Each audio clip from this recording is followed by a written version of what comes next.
রুদ্র কৌতুক করে বলল, কফি খেয়ে আবার জ্বর আসবে না তো? জ্বরটা আমার প্রিয় অসুখ। ওয়েটার কফি দিয়ে গেল। রুদ্র এক চুমুক দিয়ে অরুণীর দিকে এগিয়ে দিল।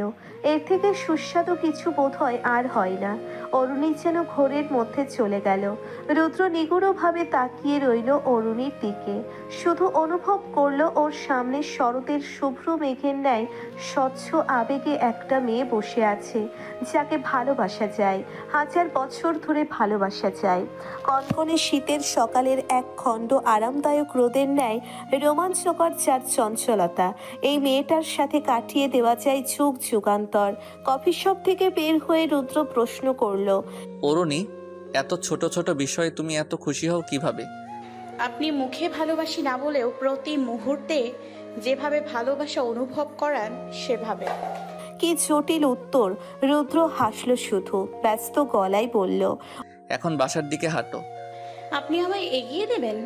তো কি এই সন্ধ্যাবেলায় তোমায় একা ছাড়বো? অরুণী আর রুদ্র পাশাপাশি হাঁটছে। রুদ্র হঠাৎ অরুণীর হাত ধরল, আবার পূর্বের ন্যায় হাঁটতে লাগলো। অরুণীর বাসার কাছাকাছি এসে থেমে যায় রুদ্র, বলল, এখন যাও, আমি দাঁড়াচ্ছি। যেতে ইচ্ছে করে না। তো কি ইচ্ছে করে? আপনার সাথে এভাবে পুরো শহরটা ঘুরতে ইচ্ছে করে। রুদ্র কি ভেবে যেন হঠাৎ অরুণীর কানের কাছে মুখ নিয়ে ফিসফিস করে বলল, আমার অরুণী। অরুণী ঈষৎ কেঁপে উঠল। রুদ্রের কথায় এত মাদকীয়তা কেন? আমার অরুণী! ইস, কি ধারালো অনুভূতি যুক্ত কথা! অরুণীর কানে শুধু ভেসে আসতে লাগলো এই সুরটা। হঠাৎ একদিন বিকাল বেলায় অরুণী বাসায় ঢুকতেই দেখে সেলিনা আহমেদ আর শাহেদ আহমেদ ড্রয়িং রুমে বসে আছে। অরুণী তাদের মুখের দিকে একবার তাকাতেই বুঝে ফেলল কিছু একটা ঘটেছে। অরুণী নিজের রুমের দিকে পা বাড়াতে গিয়েও বাড়ালো না। রুদ্রও সকাল থেকে ফোন ধরছে না। অরুণীর মন মেজাজ বিগড়ে আছে কিছুটা। গিয়ে সেলিনা আহমেদের পাশে দাঁড়ালো। তাদের মেজাজ বুঝে অরুণী কেবল আস্তে করে বলল, আম্মা, কিছু হয়েছে? কোনো উত্তর আসলো না। কয়েকবার জিজ্ঞেস করলো। সেলিনা আহমেদ একটা দীর্ঘ নিঃশ্বাস ফেলে বলল, রুমে যা তুই, দুপুরে তো খাসনি, খেয়ে নে। সেলিনা আহমেদের গলায় কেমন একটা দুঃখী দুঃখী ভাব। কি হলো হঠাৎ, এটা জানার প্রবল আগ্রহটাকে দাবিয়ে রেখে রুমে গেল। রুদ্রের ফোন হঠাৎ বন্ধ কেন? অরুণী দুশ্চিন্তাগ্রস্ত মুখে ফোন হাতে বসে রইল। এমন তো আগে কখনো হয়নি। অরুণীর কাছে কিরণের ফোন নম্বর ছিল। 7-5 না ভেবে ফোন দিয়ে ফেলল। দ্বিতীয়বারের মাথায় ফোন রিসিভ হলো। কিরণ প্রথম চিনতে পারল না, চিনতে পেরে হেসে বলল, ও অরুণী, তুমি? রুদ্রর সাথে দেখা হয়েছে আপনার? ওনার ফোন বন্ধ কেন? পারিবারিক ঝামেলার কারণে মুড অফ ওর, তুমি তো অবশ্যই জানো। অরুণী কিরণের কথা ঠিক বুঝতে পারল না। উদ্বিগ্ন হয়ে জিজ্ঞেস করলো, কি ঝামেলা? আমি তো কিছুই জানি না। নিম্মি আর তানভীরের ডিভোর্স হয়ে গেছে, এটা তুমি জানো না? অরুণী স্তম্ভিত হয়ে কেবল প্রশ্ন করলো। কি বললেন? মানে? অরুণী ফোন রেখে ছুটে গেল সেলিনা আহমেদের কাছে। সেলিনা আহমেদ শান্ত গলায় বলল, দোষ তো আমাদেরই, এভাবে কিছু না জেনে ছোট লোকের সাথে আত্মীয় করেছি। একদম হুট করে বিয়ে, third class family. Shahed Ahmed গুমোট ভাব ধরে বসে আছে। এমন অনাকাঙ্ক্ষিত ঘটনায় সবাই হকচকিয়ে গেছে। নিবিড় সাথে তানভীরের সমস্যার শুরু মূলত শাহানাজ বেগমের জন্য। যখন সংসারে ঝামেলার সৃষ্টি হয় তখন দুইজনের ভিতর কোনো একজনের চুপ থাকতে হয় কিংবা ছাড় দিতে হয়, কিন্তু নিম্মি কিংবা তানভীর কেউই কারো জায়গা থেকে ছাড় দেয়নি। এই কারণেই দুইজনের প্রতি দুইজনের তিক্ততা এসে গেছে। এই জন্যেই দুইজনের প্রতি দুইজনের তিক্ততা এসে গেছে। এই তিক্ত সম্পর্কটা থেকে মুক্তি পেতে দুইজনেই ব্যগ্র হয়ে উঠেছিল। নিম্মি বেশ কয়েকবার অরুণীকে বলেছিল শাহনাজ বেগমের কথা। অরুণী ততটা আমলে নেয়নি। সাংসারিক জীবনে একটু আদ্র ঝামেলা হওয়াটা স্বাভাবিক। সেটা এত ভয়ঙ্কর রূপ নিবে তা যেন সবার কল্পনাতীত। শিফাসের কারণে নিম্মির সাথেও অরুণীর সম্পর্কের অদ্ভুত এক জটিলতা সৃষ্টি হয়েছিল। অরুণী মনমরা হয়ে বসে রইল। দুইজন কি পারতো না সবকিছু মিটমাট করে নিতে? ডিভোর্সে কি উত্তম সিদ্ধান্ত ছিল? অরুণী একবার ভাবলো নিম্মির কাছে ফোন দিবে, পরক্ষণে সিদ্ধান্ত বদলে ফেলে। ফোন দিয়ে কি বলবে, আপা তোমার নাকি ডিভোর্স হয়ে গেছে? না, ব্যাপারটা কেমন যেন বেখাপ্পা। রুদ্রের সাথে অরুণীর দেখা হলো 2 দিন পর। রুদ্র কেবল একটা দীর্ঘ নিঃশ্বাস ফেলে বলল, সবকিছু কেমন জটিল হয়ে গেল। জটিল থেকে জটিলতর। রুদ্রের ফ্যামিলির সম্পর্কে অরুণীর ফ্যামিলির যে খারাপ ধারণা তৈরি হয়েছে, তাতেই অরুণী বুঝতে পেরেছে ব্যাপারটা কত জটিল হয়ে গেছে। অরুণী রুদ্রকে এসব কিছুই জিজ্ঞেস করলো না। নিজের ফ্যামিলির সম্পর্কে এমন কথা লজ্জা কিংবা অপমানের ব্যাপার। রুদ্র ডিভোর্স কী কারণে হয়েছে বা কি এসব নিয়ে কোনো কথা বলল না। অরুণী বুঝতে পারল রুদ্র ব্যাপারটা এড়িয়ে যেতে চাইছে। যেখানে সমস্ত দোষের কারণ শাহনাজ বেগম, সেখানে এসব নিয়ে রুদ্র কিভাবে কথা বলবে? এসব ভাবনা চিন্তা রেখে অরুণী প্রশ্ন করল, আমাকে আর পড়াতে যাবে না তাই না? রুদ্র ফিকে হাসলো, বলল, পাগল তুমি, তোমার বাসায় গেলে নির্ঘাত মার খেতে হবে। রুদ্র একটু থেমে আবার বলল, মিস করব তোমার সদ্য ঘুম থেকে ওঠা মুখটা, মিস করব পড়া না পেরে তোমার ভীতি হয়ে থাকা চেহারাটা, মিস করব পড়ার ফাঁকে ফাঁকে তোমার দুষ্ট মিষ্টি কথাগুলো, মিস করব রুনি। বিমর্ষতাপূর্ণ গলা রুদ্রর। অরুণীর চোখ ভিজে যাচ্ছে। রুদ্র কিছুটা এগিয়ে অরুণীর কাছাকাছি গিয়ে বসে। অরুণীর মন ভালো করতে হেসে বলল, অরুণী, এই সামান্য কারণে কাঁদলে চলে বলো তো? হাসো, তাড়াতাড়ি হাসো। রুদ্রের আহ্লাদপূর্ণ গলার সুরে অরুণীর আবেগ আরো বেড়ে গেল। টপ টপ করে অরুণীর চোখ বেয়ে পানি গড়াতে লাগলো। আহা অরুণী, কান্না থামা বলছি।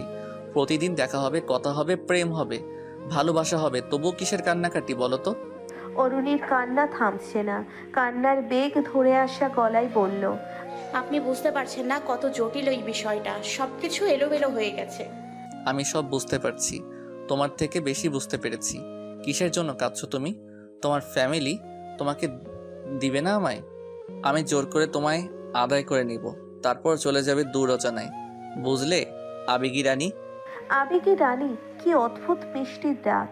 আহ্লাদ পেরে কান্না পারে অরুণীরও হয়েছে তাই। মিনিট 20 হয়ে গেল অরুণীর কান্না থামছে না। শেষে উপায় অন্তর না পেয়ে রুদ্র আলতো করে অরুণীর গাল পেয়ে গড়িয়ে পড়া পানি মুছে দিতে লাগলো। রুদ্রের স্পর্শে শিউরে উঠছে অরুণী। রুদ্র অরুণীর শরীর ঘেঁষে বসলো। এক হাত অরুণীর কাঁধে রাখলো, অন্য হাত দিয়ে অরুণীর হাত ধরে রাখলো। অরুণীর কান্না নিজের অজান্তেই থেমে গেল। নিবিষ্ট চিত্তে রুদ্রের স্পর্শ অনুভব করছে। রুদ্র অরুণীর কানের কাছে মুখ নিয়ে আস্তে আস্তে বলল, এই তো আমার আবেগী রানীর কান্না থেমেছে। অরুণী চোখ তুলে তাকায় রুদ্রের দিকে। কত কাছে রুদ্র, ভাবতেই সর্বাঙ্গে শিহরণ জাগছে অরুণীর। রুদ্র মিষ্টি করে অরুণীকে ধমক দিয়ে বলল, কি এভাবে ফ্যাল ফ্যাল করে তাকিয়ে আছো কেন? তুমি মেয়ে একদম মাদক। অরুণী বিস্ময় ভরা চোখে তাকিয়ে আছে। মন ছুঁড়ে তোলপাড় শুরু হয়ে গেছে। কাঁপা কাঁপা গলায় বলল, আপনি একটু জড়িয়ে ধরি। রুদ্র হেসে আশেপাশে তাকায়। মানুষ তো চারদিকে, জড়িয়ে ধরতেই হবে, গায়ে জ্বর আসবে না তো আবার? অরুণী প্রত্যুত্তর করলো না। রুদ্রও কোনো প্রত্যুত্তরের অপেক্ষা করলো না। অরুণীর দিকে ফিরে জড়িয়ে ধরলো অরুণীকে। অরুণী হকচকিয়ে গেল। নিঃশ্বাস দ্রুততর হতে লাগলো ক্রমে ক্রমে। এত শান্তি অরুণীর আর কখনো অনুভূত হয়নি। এই তীক্ষ্ণ অনুভূতিগুলো চোখের জল হয়ে আত্মপ্রকাশ করলো। কি স্বর্গীয় অনুভূতি! অরুণী শুধু বিড়বিড় করে বলতে লাগলো, সময়টা থেমে যাক, পৃথিবীটা এখানেই থমকে যাক। অরুণীর শরীর ঈষৎ কাঁপছে। রুদ্র অরুণীর মাথায় হাত বুলিয়ে দিতে দিতে বলল, আবার কান্না? আবেগী রানী, আমার শার্টটা ভিজে যাচ্ছে, আপনি আমার এত পছন্দের শার্টটা নষ্ট করেন না। ইস, এত আহ্লাদ করে কেন রুদ্র? অরুণী যেন হাওয়ায় ভাসছে।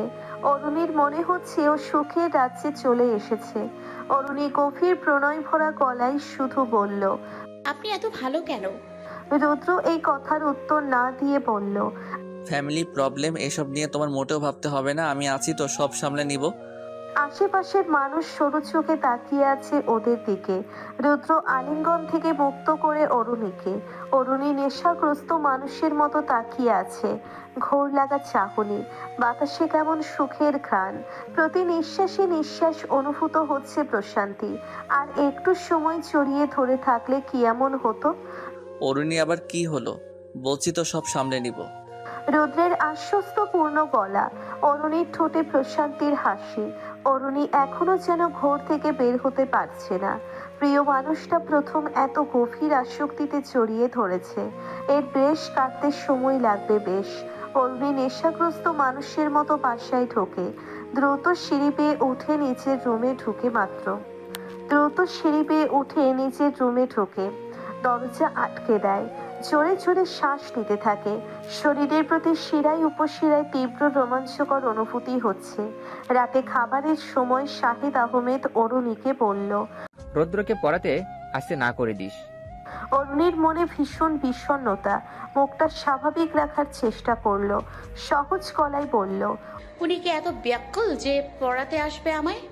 না করতে হবে না, দেখো এমনি না করতে হবে না, দেখো এমনিতেই আসবে না উনি। অরুণী খাবার টেবিল থেকে উঠে রুমে গিয়ে দীর্ঘ নিঃশ্বাস ফেলল। সেলিনা আহমেদ আর শাহিদ আহমেদ বারবার রুদ্রের ফ্যামিলিকে থার্ড ক্লাস বলছে, অথচ রুদ্র অরুণীর চোখে পৃথিবীর সেরা পুরুষ। কি অমায়িক, কি চমৎকার মানুষ রুদ্র। কিরণের সাথে বেশ অনেক দিন পর দেখা রুদ্রের। কিরণ হুট করেই চলে গিয়েছিল যশোর। কিরণের বাবা গুরুতর অসুস্থ হয়ে পড়েছিল। ব্যস্ততার কারণে রুদ্রের সাথেও তেমন কথা হয়নি। রুদ্র জিজ্ঞেস করে, আঙ্কেলের কি অবস্থা? এখন সুস্থ। অরুণী আর তোর কি খবর? রাজশাহী গিয়েছিলে এর ভিতর? এই তো খবর ভালোই, কতদিন ভালো থাকে কে জানে। রুদ্র একটা দীর্ঘ নিঃশ্বাস ফেলে আবার বলল, না, বাসায় যাইনি, ইচ্ছে হয় না। আন্টির ওপর রাগ করে কি হবে? দোষ গুণ কম বেশি সবারই ছিল, তাই না? ভুলে যাও সব, বাসায় যা। আন্টি আমার কাছে ফোন দিয়েছিল, তোকে বুঝিয়ে সুঝিয়ে বাসায় পাঠাতে বললো। রুদ্র কোনো উত্তর দিল না। কিরণ আবার বলল, অরুণী তোকে এসব বিষয়ে কিছু জিজ্ঞেস করেনি? কিংবা তুই ওর সাথে এগুলো নিয়ে কিছু বলিস না? অরুণী আমায় অস্বস্তি ফেলতে চাইনি, তাই বোধহয় এসব নিয়ে কিছু জিজ্ঞেস করেনি। না, আমিও কিছু বলিনি, আমার বলার কি আছে। সেদিন শাহেদ স্যারের সাথে দেখা হয়েছে, আমায় দেখেও না দেখার ভান করলো। আর সেখানে যদি জানে অরুণীর সাথে আমার সম্পর্ক, তাহলে কি হবে বলো? শুধু অরুণীর ফ্যামিলির কথা বলছিস কেন? হ্যাঁ, তোর ফ্যামিলি কি মেনে নেবে? রুদ্র উপেক্ষাপূর্ণ গলায় বলল। বাদ দে এসব, ভালো লাগে না। কিরণ আর কথা বাড়ায় না। রুদ্র বাসায় যায়। দিন এভাবেই কাটতে লাগলো। অরুণী খুব সতর্কতার সাথে রুদ্রের সাথে দেখা করে মাঝে মাঝে। যখন বাসায় কেউ থাকে না তখন ফোনে কথা বলে। সতর্ক আগেও ছিল, কিন্তু এখন একটু বেশি সতর্ক থাকে। যদি বাসায় জেনে যায়, এই শঙ্কাটা যে অরুণের বুকের পাহাড় সম যন্ত্রণার সৃষ্টি করে, সেই যন্ত্রণা বেশ কিছুক্ষণ স্থায়িত্ব লাভ করে। অরুণীর এইচএসসি পরীক্ষা শেষ হয়ে যায়। পাবলিক বিশ্ববিদ্যালয় চান্স হলো না। লেখাপড়ার প্রতি কখনোই তেমন মনোযোগ ছিল না অরুণীর। শেষমেশ প্রাইভেট ভার্সিটিতে ভর্তি হয় অরুণী। রুদ্রের অনার্স ফাইনাল ইয়ারের পরীক্ষার বাকি মাস দুয়েক। এতদিনে রুদ্র একবারও বাসায় যায়নি। শাহনাজ বেগমের উপর তীব্র অভিমান রুদ্রের। নিজের মায়ের আচরণ সম্পর্কে অবগত রুদ্র, কিন্তু কোনো সন্তানই মায়ের দোষ প্রকাশ করে না। রুদ্রও তার ব্যতিক্রম নয়। টেফরিতে রাগ করে পড়ে রয়েছে ঢাকা। শাহনাজ বেগম আর রুদ্রের বাবা মুকুল আকুন অবশেষে ছেলের সাক্ষাৎ পেতে হুট করে একদিন ঢাকায় চলে আসে। কিরণের সাহায্যে সরাসরি রুদ্রের মেসে গিয়ে হাজির মুকুল আকুন আর শাহনাজ বেগম। এভাবে আচমকা মুকুল আকুন আর শাহনাজ বেগমকে দেখে বেশ চমকালো রুদ্র। ছেলেকে এতদিন বাদে দেখে শাহনাজ বেগমের চোখ ভিজে উঠতে লাগলো। রুদ্র কোনো কথা বলছে না। কিছুক্ষণ এভাবে নিঃশব্দেই কেটে গেল।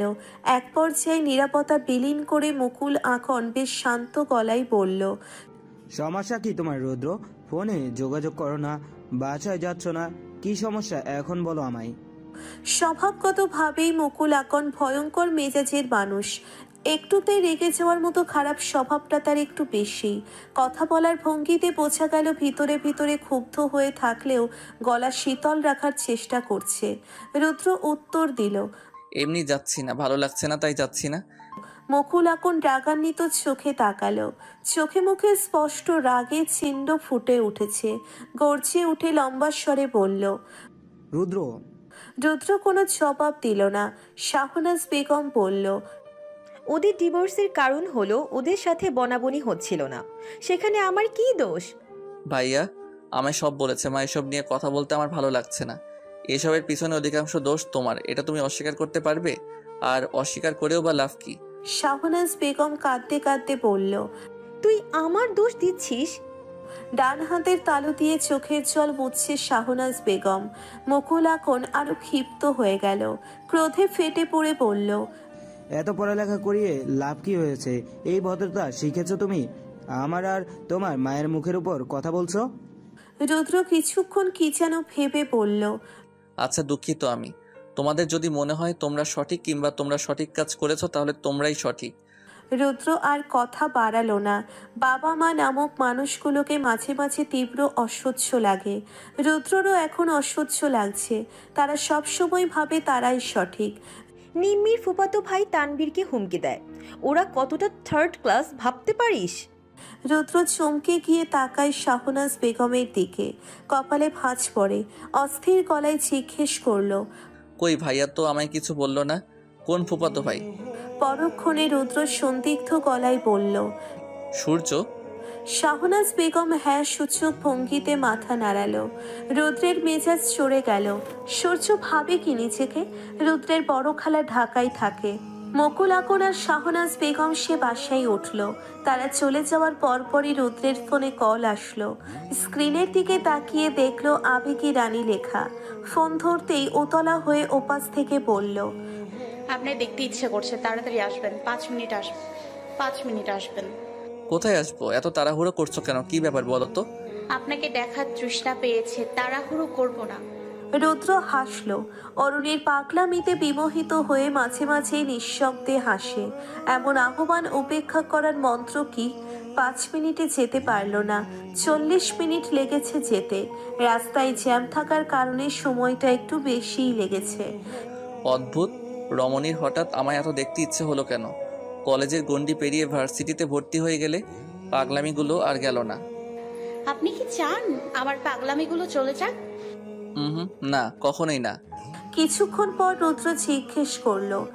আব্বা আম্মা ঢাকা এসেছে। সূর্য নাকি তানবীর ভাইকে হুমকি দিয়েছে। তোমার ভাই একটু বেশি করছে না অরুণী? ডিভোর্স তো দুইজনের মতোই হয়েছে। অরুণী কোনো উত্তর দিল না। রুদ্র ফের বলল। যাক, বাদ দিয়ে ওসব কথা। তোমার ভাইকে আমি গালি দেইনি, মন খারাপ করার কিছু নেই। দুপুরের দিকে শাহনাজ বেগম ফোন দিল রুদ্রকে ওর খালার বাসায় যাওয়ার জন্য। লাঞ্চ করতে বলল সেখানে। দুপুরে সেখানে খাওয়া দাওয়া করলো রুদ্র। শাহনাজ বেগম উদ্বিগ্ন হয়ে বলল। আমাদের সাথে বাসায় যাবি তুই? কতদিন বাসায় যাস না? মুকুল আকন অভিমান নিয়ে বলল। যেতে হবে না ওর বাসায়। বাবা মায়ের এই তীব্র অভিমান দেখে রুদ্রের রাগ উবে গেল। বলল, আচ্ছা যাব, আমার এক্সাম শেষ হলেই যাব। শাহনাজ বেগম সপ্তাহ খানেক থাকলো তার বোনের বাসায়। রাজশাহী যাওয়ার কয়দিন পরই মুকুল আকন অসুস্থ হয়ে পড়ল। বেশ কয়েক বছর ধরেই হার্টের সমস্যায় ভুগছেন তিনি। মুকুল আকনের ভাবনার কথা ছেড়ে অগত্যা বাস ধরল রুদ্র। বাসে বসে অরুণীকে ফোন করেই জানালো। মিনিট দুয়েক ফোনে কথা বলে রুদ্র ফোন কেটে দিল। অরুণী বুঝতে পারল রুদ্রের মন খারাপ। পুনরায় ফোন দিতে গিয়েও দিল না অরুণী। অরুণী বিষণ্ণ মনে বসে রইল। চোখে পানি চিকচিক করছে। মুকুল এখন সুস্থ না হওয়া পর্যন্ত রুদ্র হয়তো ঢাকায় ফিরবে না। রুদ্রের সাথে কতদিন কথা হবে না, দেখা হবে না। এসব ভাবতে ভাবতে অরুণীর গাল বেয়ে নোনা জল গড়িয়ে পড়তে লাগলো। অরুণী চোখ মুছে নিজেকে প্রবোধ দেয় সবকিছু নিয়ে এভাবে হ্যাবলার মতো কান্না করা উচিত নয়। কিন্তু অরুণীর অপ্রবোধনীয় মন এসব শোনে না। রাজশাহী যাওয়ার পর রুদ্রের ব্যবস্থা বাড়ল। মুকুল আকনকে হসপিটালে ভর্তি করা হয়েছে। সারাক্ষণ ব্যস্ততার ওপরে থাকতে হয় রুদ্রকে। মাঝে মাঝে সুযোগ হলে ফোন দেয় অরুণীর কাছে। বেশি সময় কথা হয় না, বড়জোর মিনিট 5। 2 দিন পর অরুণীর জন্মদিন। রুদ্র রাজশাহী থেকে এখনো ফেরেনি। রুদ্র কখনো জানতে চায়নি অরুণীর জন্ম তারিখ। রুদ্রকে কি এখন ফোন করে বলা উচিত, 2 দিন পর আমার জন্মদিন, আপনি উইশ করেন? কি লজ্জাজনক কথা, নিজের জন্মদিনের কথা নিজে বলবে। অভিমানে অরুণীর মন পূর্ণ হয়ে গেল। রুদ্র রাজশাহী যাওয়ার পর থেকে অরুণীর মনের দুরবস্থা। পরন্ত বিকালের অবসরে এসব কারণে অরুণীর চোখ থেকে কয়েক ফোঁটা জল বিসর্জিত হয় প্রায়। বুকের ভিতরটা ভারী হয়ে যায়। সারাক্ষণ একটা কষ্ট অরুণীর মন ছুঁড়ে বিচরণ করে। মাঝে মাঝে বালিশে মুখ গুজে কাঁদে অরুণী। মকুল এখন মোটামুটি সুস্থ হয়ে ওঠে। রুদ্র অরুণীকে না জানিয়ে ঢাকায় চলে আসে। কিরণকে আগে থেকেই বলে দিয়েছে। আমি যে ঢাকায় আসছি এটা যেন অরুণী কিছুতেই না জানে। ঢাকায় পৌঁছেই রুদ্র প্রথম কিরণের সাথে দেখা করলো। এত তাড়াহুড়ো করে ঢাকায় ফেরার কারণ জিজ্ঞেস করলো কিরণ। রুদ্র উত্তর দিল, আব্বা এখন মোটামুটি সুস্থ। আর অরুণীর জন্মদিনকাল গিয়ে দেখো এই কয়দিনে কান্নাকাটি করে কি অবস্থা করেছে। ওকে একটা সারপ্রাইজ দিতে তাড়াতাড়ি ফিরলাম, তোর সাহায্য লাগবে। কি সাহায্য করতে পারি তোদের? তুই অরুণীকে দেখা করার কথা বলে আনবি। কিরণ উৎসুক হয়ে বলল, অরুণীকে বলবো যে তুই আবার লাবণের সাথে রিলেশন কন্টিনিউ করেছিস? হ্যাঁ, এসব ব্যাপারে আরও তথ্য পেতে আমার সাথে যোগাযোগ করো। দূর শালা, অরুণী হার্ট ফেল করবে। এসব কুবুদ্ধি তোর মাথায় আসে কোত্থেকে? কুবুদ্ধি না, এটা বলে ও দেখা করতে আসতে বলবো। হ্যাঁ, ও যদি এসে এসব দেখে তাহলে বেশি সারপ্রাইজড হবে। রুদ্র হাসতে হাসতে বলল, তুই বুঝতে পারছিস না, ও অনেক বেশি আবেগী। এসব শোনার সাথে সাথে যদি কিছু একটা অঘটন ঘটিয়ে ফেলে, এমনিতে অনেক দিন ধরে ওকে সময় দিতে পারছি না। কিরণ রুদ্রের কথা মতো কাজ করলো। অরুণীকে বিকালের দিকে দেখা করতে আসতে বলল। হঠাৎ কেন কিরণ দেখা করতে বলল, এই চিন্তাটা অরুণীকে চেকে ধরেছে। অন্যদিকে রুদ্রের ওপর পাহাড় সম অভিমান। রুদ্র কিরণকে বলল। কিরণ, একটা অদ্ভুত কথা শুনবি। কিরণ আগ্রহী গলায় বলল, কি? আমি অরুণীকে কখনো বলিনি যে আমি ওকে ভালোবাসি। ভালোবাসা বলা ছাড়াই আমাদের প্রেমটা হয়ে গেছে। অরুণী কিরণের কথা মতো বিকালের দিকে আসলো। মুখটা ফ্যাকাশে, চেহারায় উসখুস ভাব, মন মরা বেহাল দশা। অরুণী অদ্ভুত দৃষ্টিতে ভ্রুকুচকে তাকিয়ে রইল। কোথায় কিরণ? চারিদিকে বেলুন দিয়ে সাজানো ছোট একটা টেবিলের ওপর কেক রাখা। কি হচ্ছে এসব? অরুণী প্রথমে আতঙ্কিত হয়ে গেলেও খানিকক্ষণ পর প্রচণ্ড উৎসুকভাবে চারিদিকে তাকাচ্ছে। রুদ্র দাঁড়িয়ে আছে আড়ালে। অরুণী স্তম্ভিত হয়ে দাঁড়িয়ে আছে। বেলুনের উপর প্রিন্ট করে বড় বড় অক্ষরে লেখা শুভ জন্মদিন আবেগী রানী। অরুণীর চোখ আপনা আপনি বড় হয়ে গেল। কি হচ্ছে এসব? এই বাক্যটা অরুণীর মনের দিক বিদিক ছোটাছুটি করছে। হঠাৎ অরুণীর কানে ভেসে আসলো শুভ জন্মদিন। অরুণী চকিত দৃষ্টিতে তাকালো। রুদ্র দাঁড়িয়ে আছে, মুখে এক ঝলক স্বপ্ন। অরুণীর বিশ্বাস হচ্ছে না এসব। শ্বাস বন্ধ হওয়ার উপক্রম। রুদ্র কয়েক পা এগিয়ে পেছন থেকে অরুণীকে জড়িয়ে ধরল। অরুণীর কানের কাছে মুখ নিয়ে ফিসফিস করে বলল, ভালোবাসি তোমায়। অরুণীর চোখ দুটো আবেশে খুঁজে গেল। অরুণীর চোখ দুটো আবেশে বুঝে গেল। কয়েক হাজার বছর আরাধনা করেছে যেন এটা শোনার জন্য। অরুণীর শরীর টলমল করছে। অতি আশ্চর্য আর বিস্ময়ে মূর্ছা যাওয়ার উপক্রম। হাত পা ঈষৎ কাঁপছে। অবশেষে অরুণীর সমস্ত আবেগ নয়নারী রূপে আত্মপ্রকাশ করছে। কান্নার বেগ ক্রমশ বাড়ছে। এত কাদার কি হলো বলো তো? এত অবাক কেউ হয়? কান্না থামাও। অরুণী ঘুরে দাঁড়িয়ে রুদ্রকে জড়িয়ে ধরল। খুব শক্ত হাতে জড়িয়ে ধরল। অরুণীর কান্না থামতে মিনিট 20 লাগলো। রুদ্র কান্না থামানোর চেষ্টা করলো না। কাঁদুক, কখনো কখনো প্রিয়জনকে কাঁদতে দেখলেও প্রশান্তি লাগে। রুদ্র জিজ্ঞেস করলো, খুশি হয়েছো? অতি আবেগে অরুণীর গলা ধরে আসছে। গলার স্বর চিকন যাচ্ছে। বলল, কেউ যদি পুরো পৃথিবীটা আমার হাতের মুঠোয় এনে দিত, তাহলেও আমি এত খুশি হতাম না। অরুণীর বাসায় যেতে যেতে সন্ধ্যা হলো। ভালো লাগার রেশ কাটছে না। এই রেশ কাটতে মাসখানেক লাগবে বোধহয়। অপূর্ব পুলকে অরুণীর পুরো শরীর রোমাঞ্চিত হচ্ছে। এই খুশি ব্যাখ্যা করতে গেলে সেটা পৃথিবীর সবচেয়ে দীর্ঘতম উপন্যাস হয়ে যাবে। রুদ্রের দেওয়া উপহারগুলো দ্রুত ড্রয়ারে রেখে দিল অরুণী। ছোট একটা চিরকুটও দিয়েছে রুদ্র। অরুণী সেটা টেবিলের ওপর রেখে ওয়াশরুমে ঢুকলো। ওয়াশরুম থেকে বেরোতেই অরুণী দেখে সূর্য রুদ্রের দেওয়া চিরকুটটার দিকে তীক্ষ্ণ দৃষ্টিতে তাকিয়ে আছে। অরুণী, মুখ জুড়ে তোমার গাঢ় মায়ার আস্তরণ, চঞ্চল চোখ দুটোতে এক সরোবর মুগ্ধতা। তুমি হাসলে মনে হয় সূর্যের তির্যক আলো জলধির বুকে পড়ে ঝলমল করছে। কখনো বলা হয়নি তোমার কাজল রঙা চোখ দুটো সুন্দর। আমি অনেক কিছুই বলি না। ভালোবাসা তো অনুভব করার বিষয়, এত বলা বলি কিসের? চিঠিটা পড়া শেষে অরুণীর দিকে তাকালো সূর্য। অরুণীর হাত পা জমে হিম শীতল হয়ে গেছে ততক্ষণে। শরীর কেমন যেন অবশ হয়ে গেছে। সমস্ত চিন্তার শক্তি লোপ পেয়ে গেছে। কি লেখা আছে চিঠিতে? রুদ্রের নাম লেখা আছে। সূর্যের চোখ দুটো ধিক ধিক করছে। মুহূর্তেই অগ্নিবর্ণ ধারণ করলো। অরুণের দৃষ্টি ফ্লোরে নিবদ্ধ। সূর্যের দিকে তাকানোর সাহস নেই। মনের মাঝে যে ভয়ঙ্কর শঙ্কা কাজ করত সেটা আজ সত্যি হয়ে গেল। সূর্য অস্থির গলায় প্রশ্ন করলো, কিসের চিঠি এটা? রুদ্রের সাথে তোর কিসের সম্পর্ক? কথাগুলো অরুণীর কানে বিদ্ধেই অরুণীর রক্তশূন্য দৃষ্টিতে তাকালো। কি হবে এখন? অরুণীর হাত পা কাঁপছে। ভয়ে কান দিয়ে গরম ধোঁয়া বেরুচ্ছে যেন। প্রাণ প্রায় ওষ্ঠাগত। সূর্য কয়েক পা এগিয়ে অরুণীর কাছে গেল। গলা ফাটিয়ে চিৎকার দিয়ে বলল, রুদ্রের সাথে প্রেম তোর? কথা বলিস না কেন তুই? অরুণী কথা বলতে পারছে না। গলা ধরে আসছে। হাত পা অনবরত কাঁপছে। চেঁচামেচি শুনে সেলিনা আহমেদ দ্রুত পায়ে অরুণীর রুমের দিকে আসলো। দরজার কাছে দাঁড়িয়ে উদ্বিগ্ন হয়ে প্রশ্ন করলো, কি হলো তোদের? সূর্য দরজার দিকে ফিরে সেলিনা আহমেদের উদ্দেশ্যে বলল। আব্বা বাসায়।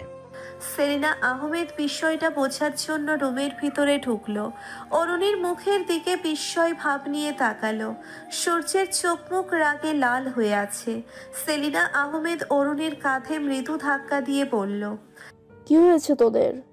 সেলিনা আহমেদের কথা শেষ হতে না হতেই সূর্য সজোরে একটা চর বসিয়ে দিল অরুণীর গালে। সেলিনা আহমেদ হতবুদ্ধি হয়ে তাকালো। তিনি ধমক দিয়ে বলল, রুদ্র, তোর সমস্যা কি? সমস্যা কি আপনার মেয়েকে জিজ্ঞেস করেন। আব্বা কোথায়? বাসায়। তোর আব্বা ছাদে গাছে পানি দিচ্ছে। সূর্য রুম ছেড়ে বেরিয়ে তৎক্ষণাৎ ছাদের উদ্দেশ্যে পা ফেলে। অরুণী যেখানে দাঁড়িয়ে ছিল সেখানেই দাঁড়িয়ে আছে ঠাই। সামনের দিকে পা ফেলতে পারছে না। ভয় আর আতঙ্কে হাত পা অবশ হয়ে রয়েছে। নিঃশ্বাস বারবার বন্ধ হয়ে আসছে। সূর্য চলে যাওয়ার পর সেলিনা আহমেদ অরুণীকে প্রশ্ন করে, কি হয়েছে? কথা বলছিস না কেন? রুদ্র কি তোকে কোনো কারণ ছাড়া মেরেছে? উল্টাপাল্টা কিছু করেছিস? রুদ্র এত রেগে আছে কেন? সেলিনা আহমেদ ক্রমাগত প্রশ্ন করে যাচ্ছে। অরুণীর কাছ থেকে কোনো উত্তর আসছে না। অরুণীকে এভাবে নিরন্তর দেখে সেলিনা আহমেদেরও মেজাজ খারাপ হয়ে যাচ্ছে। শাহিদ আহমেদ অরুণীর রুমে আসে। সেলিনা আহমেদের দিকে তাকিয়ে উগ্র রোষ নিয়ে বলল, মেয়ে কোথায় যায়, কোথায় কি করে, এই সামান্য বিষয় তুমি খেয়াল রাখতে পারো না? সেলিনা আহমেদ অজ্ঞাত শঙ্কা নিয়ে জিজ্ঞেস করলো। কি করেছে অরণি? শাহিদ আহমেদ অরুণীর দিকে সেন দৃষ্টিতে তাকিয়ে রইল খানিকক্ষণ। তারপর বলল, অরুণী, তোমার মোবাইলটা দাও আমার কাছে। হ্যাঁ, এটা আবেগের বয়স। সম্পর্ক জড়ানো খুব বেশি অপরাধের কিছু না, কিন্তু বুঝে শুনেই কাজ করে ভালো। যা হওয়া হয়েছে, ভুলে যাও সব। শ্রাবণের গলায় কথাগুলো বলল শাহিদ আহমেদ। অরুণীর বুকের ভিতর ধকধক করতে লাগলো। কি ভুলে যাবে? সেলিনা আহমেদ এতক্ষণে ব্যাপারটা বুঝতে পারল। অরুণীর বিছানার বালিশের কাছ থেকে ফোনটা হাতে নিল। অরুণী চোখ তুলে তাকালো একবার সেদিকে। মনে হচ্ছে কেউ ছুরি দিয়ে আঘাত করছে। একটু সময়ের ব্যবধানে সবকিছু এলোমেলো হয়ে গেল। অরুণী নিস্তেজ শরীর নিয়ে বিছানায় গুটিসুটি মেরে শুয়ে রইল। শরীরটা ক্রমশ নিস্তেজ হয়ে আসছে। মস্তিষ্ক ফাঁকা ফাঁকা লাগছে। কিছু ভাবতে পারছে না। রুদ্রের সাথে যোগাযোগ কিভাবে করবে? সম্পর্কটা এগিয়ে নিবে কিভাবে? অরুণী কাঁদতে পারছে না। এতক্ষণে এক ফোঁটা জলও পড়েনি চোখ থেকে। সন্ধ্যা গড়িয়ে রাত হয়ে গেছে। রুমে কারো উপস্থিতি টের পাচ্ছে অরুণী, কিন্তু চোখ মেলে তাকালো না। বাসায় মানুষের এই রূপ একদম নতুন অরুণীর কাছে। মানুষটা আস্তে আস্তে এসে অরুণীর পাশে বসলো। ভুল তো সবাই করে, তুমি ভুল গুটিয়ে উঠতে না। ভুল শুধরে নেওয়াই বুদ্ধিমানের কাজ। অরুণীর কর্ণরন্ধ্রে সেলিনা আহমেদের কথাগুলো বিদ্ধ হয়। কিসের ভুল করেছে অরুণী? অরুণীর চিৎকার দিতে ইচ্ছে করছে, চিৎকার দিল না। চোখ বন্ধ রেখেই শান্ত গলায় বলল, তোমাদের কি মনে হয় না তোমরা বেশি বাড়াবাড়ি করছো? অতিরিক্ত কিছু ভালো না আম্মা। অতিরিক্ত? কিসের অতিরিক্ত? কিসের বাড়াবাড়ি? তুই কোন মুখে এসব বলছিস? তোর লজ্জা করে না? অরুণী উত্তর দিল না। সেলিনা আহমেদ পুনরায় বলল, ভালোভাবে কথা বলছি বলে গায়ে লাগছে না? তোর বিবেক বিবেচনার লোপ পেয়েছে। আর কোনো ছেলে ছিল না পৃথিবীতে? সেলিনা আহমেদ একা একা কথা বলে যাচ্ছে। অরুণীর কাছ থেকে কোনো উত্তর আসছে না। অরুণীর বুকের ভিতর কষ্টের মহা তরঙ্গ বয়ে যাচ্ছে। অসহ্য লাগছে সব কিছু। রাত 1:30 বেজে গেছে। অরুণী নির্জীব মনে তাকিয়ে আছে। রুদ্রের সাথে কথা বলার তৃষ্ণায় ক্রমশ তৃষ্ণার্ত হয়ে উঠছে। রুদ্রের সাথে কথা বলা প্রয়োজন খুব, কিন্তু কোনো উপায় নেই। কি লেখা ছিল চিঠিতে? কি হবে এখন? সম্পর্কটা এখানেই শেষ হয়ে যাবে? রুদ্র তো এসবের কিছুই জানে না। রুদ্র কি ফোন দিয়েছে? ফোনটা কার কাছে? সূর্যের কাছে নাকি সেলিনা আহমেদের? অরুণীর বন্ধ চোখের কোটর বেয়ে এবার পানি গড়িয়ে পড়তে লাগলো। তীব্র ছটফটানি নিয়ে একটা দীর্ঘ নির্ঘুম রাত পার করলো অরুণী। কষ্টের সময়গুলো এত দীর্ঘ কেন হয়? সারা রাত না ঘুমানোর ফলে চোখ দুটো ফুলে লাল হয়ে আছে অরুণীর। মাথা প্রচন্ড রকমের ব্যথা, গায়ে জ্বর এসে গেছে, শরীরটা নিস্তেজ হয়ে বিছানার সাথে মিশে আছে যেন। সকালের আলো ফোটার সাথে সাথে সূর্য অরুণীর রুমে আসে। অরুণী একবার সেদিকে তাকিয়ে মুখ ঘুরিয়ে রাখে। সূর্য এসেই বলল, আমি তোকে ভার্সিটিতে পৌঁছে দিব, ফোন চালানোর দরকার নেই আর। সূর্যের কথায় অরুণীর তেমন ভাবান্তর পরিলক্ষিত হলো না। অরুণীর মুখের অভিব্যক্তি আগের ন্যায়ই রইল। সূর্য আবার বলল, অরণি, আমি তোকে কিছু বলছি। আমি যদি পরবর্তী সময় এসব নিয়ে আর কিছু শুনি বা দেখি, তাহলে কি হবে সেটা তুই বুঝতেই পারছিস। তুই কখন কি করছিস না করছিস সব খবর আমার কাছে আসবে। সূর্য চলে গেল। অরুণী গুমট ভাবটা এখনো বিদ্যমান। কোনো উত্তর দিল না সূর্যের কথায়। কিছুক্ষণ পর সেলিনা আহমেদ আর শাহেদ আহমেদ দুজনেই আসলো। সবারই একই কথা, অরুণীর অসহ্য লাগছে সব। ঠোঁট কামড়ে কান্না আটকানোর চেষ্টা করছে। বাসার প্রতিটা মানুষকে বিরক্ত লাগছে। বুকের ভিতর কষ্টের তোলপাড় বয়ে যাচ্ছে প্রতি মুহূর্তে। দুর্বল শরীর নিয়েও ভার্সিটির উদ্দেশ্যে রওনা হলো অরুণী। সূর্য গাড়ি নিয়ে অপেক্ষা করছে। ভার্সিটিতে গেলে অন্তত কারো ফোন দিয়ে কথা বলা যাবে রুদ্রের সাথে। বিধ্বস্ত অবস্থা অরুণীর, মনে হচ্ছে মুমূর্ষু রোগী। রুদ্রকে বিষয়টা জানানো প্রয়োজন, অতি প্রয়োজন। সূর্য অরুণীকে ভার্সিটি পর্যন্ত পৌঁছে দিয়ে গেল। ভার্সিটিতে পৌঁছে অরুণী তাইতির ফোন দিয়ে রুদ্রকে কল দিল। রুদ্র বেশ ভালো করেই বুঝতে পেরেছে অরুণীর কোনো সমস্যা হয়েছে, নয়তো এমন কখনো হয়নি। অরুণীর ফোন পেয়ে রুদ্র ব্যগ্র হয়ে বলল, কি হয়েছে তোমার? কাল থেকে ফোন বন্ধ। আর এমনি তুমি বোঝো না আমার চিন্তা হয়। সমস্যা কি তোমার? অরুণীর উত্তর দিচ্ছে না। কান্নার বেগে ভিতর থেকে কথা বের হচ্ছে না।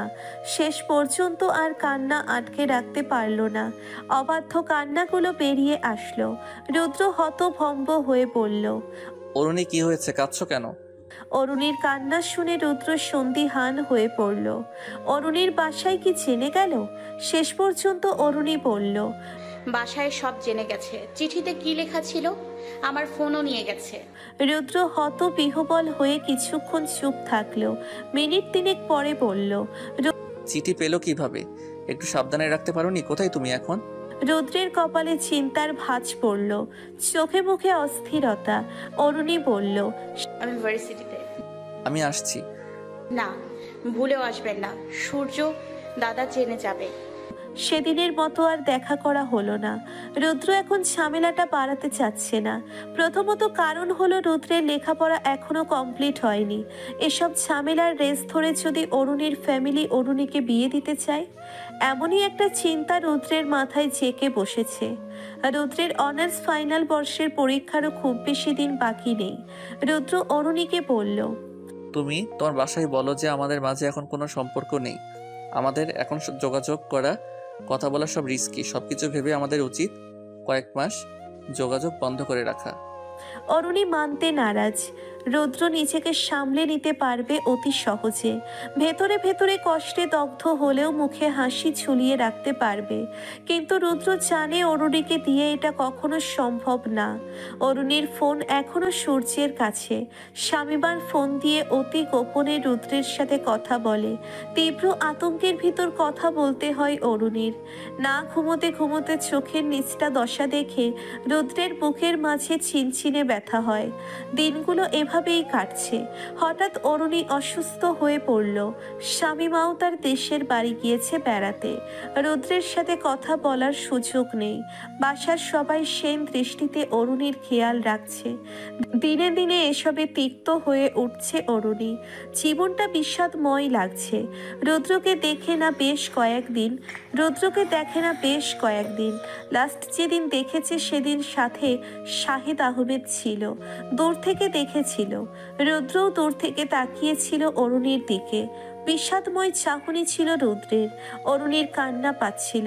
বারবার সন্তর্পণে চোখের পানি মুছেছিল। অরুণীর কান্না রুদ্রের দৃষ্টি এড়ায়নি। রুদ্রের বুকের মাঝে তীক্ষ্ণ এক যন্ত্রণা হয়েছে। অরুণী শেষ পর্যন্ত সিদ্ধান্ত নেয় যা হওয়ার হবে। রুদ্রের মেসে যাবে। রুদ্রকে না জানিয়ে হুট করেই রুদ্রের মেসে গিয়ে হাজির হয়। রুদ্রের বিছানায় শুয়ে শুয়ে সিগারেট ফুঁকছিল। আচমকা অরুণীকে দেখে ভূত দেখার মতো চমকে যায়। তড়াক করে উঠে বসে। রুদ্রের মেসের অন্য দুইজন তখন ছিল না। রুদ্র হতবিহ্বল হয়ে বলে, অরুণী, তুমি এখানে? অরুণী কোনো উত্তর না দিয়ে আচমকা রুদ্রকে জড়িয়ে ধরে। চোখ দুটো বর্ষণ মুখর হয়ে গেছে ইতিমধ্যে। রুদ্র আর প্রশ্ন না করে অরুণীকে শক্ত করে জড়িয়ে ধরে রাখল। আশ্চর্য, রুদ্রের চোখ দুটোও ভিজে উঠছে।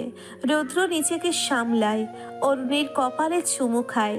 আশ্বস্ত গলায় রুদ্র বলে, আবেগী রানী, কেঁদো না, সব ঠিক হয়ে যাবে। বলছি তো আমি, সব ঠিক হয়ে যাবে। অরুণীর কান্না আরো বাড়ে। অরুণী জানে এই সমস্যা ঠিক হওয়া সহজ বিষয় না। কাঁদতে কাঁদতে অরুণী বলে, আমি এভাবে আর পারছি না, আমার দম বন্ধ হয়ে আসছে। রুদ্র বিষণ্ণ গলায় বলে, সব ঠিক হয়ে যাবে অরুণী। সব সম্পর্কে এমন কিছু বাধা বিপত্তি আসে, ধৈর্য ধরো, ঠিক হয়ে যাবে। তুমি এত পাগলামি করলে সমস্যা আরো বাড়বে তো। রুদ্রের কথার উত্তরে অরুণী কেবল মাথা নাড়ালো। অরুণী মুখটা পাণ্ডুর ফ্যাকাশে হয়ে গেছে। চেহারায় তীব্র ক্লান্তি। রুদ্র কিছুক্ষণ তাকিয়ে রইল অরুণীর দিকে। রুদ্র আদুরে গলায় অরুণীকে জিজ্ঞেস করে, খেয়েছো?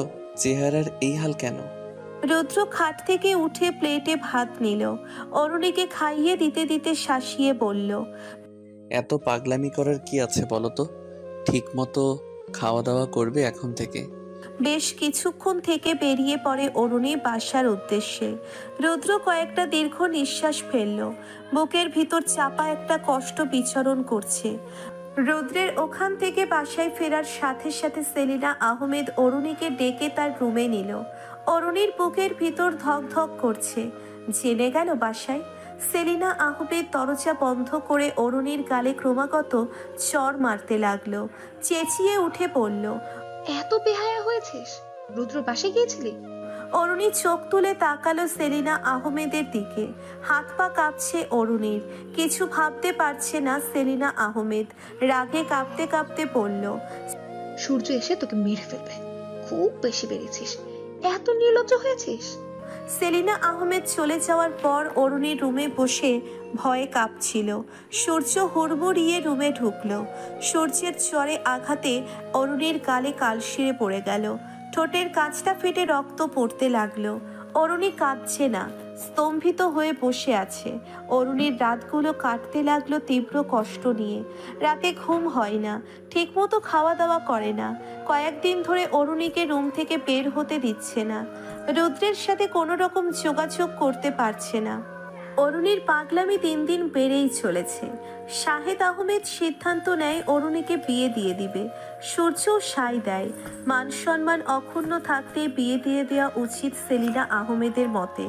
এর ভিতর রুদ্ররও ফাইনাল এক্সাম শেষ হয়ে যায়। মাস্টার্সের জন্য সুযোগ পায় কানাডার ইউনিভার্সিটি অব সাসকাচিয়ানে। রুদ্র শত চেষ্টা করেও অরুণীর সাথে দেখা করতে পারছে না, শুধু শুনেছে অরুণীর বিয়ের কথা চলছে। রুদ্রের পাগল প্রায় অবস্থা। অন্যদিকে মুকুল আকন আবার অসুস্থ হয়ে পড়েছে। মুকুল আকনকে চিকিৎসার জন্য ঢাকায় আনা হয়েছে। রুদ্র বিমর্ষ মুখে বসে আছে, কিরণ পাশে। রুদ্র ব্যাকুল হয়ে পড়ল। অরুণীর সাথে কোনোভাবেই যোগাযোগ করতে পারছি না, কি করব বলো? আব্বা অসুস্থ, কানাডার স্কলারশিপ। ওইদিকে অরুণীর পরিবার কি মূর্খের মতো একটা সিদ্ধান্ত নিয়েছে, অরুণীকে বিয়ে দিতে চাচ্ছে। হ্যালো বন্ধুরা, পরবর্তী পার্ট খুব তাড়াতাড়ি আসবে, তো সবাই অপেক্ষায় থাকো। আর চ্যানেলটি যারা এখনো সাবস্ক্রাইব করোনি তারা পরবর্তী পার্ট দেখার জন্য চ্যানেলটি সাবস্ক্রাইব করে রেখো। ধন্যবাদ সবাইকে, আমাদের সাথেই থেকো।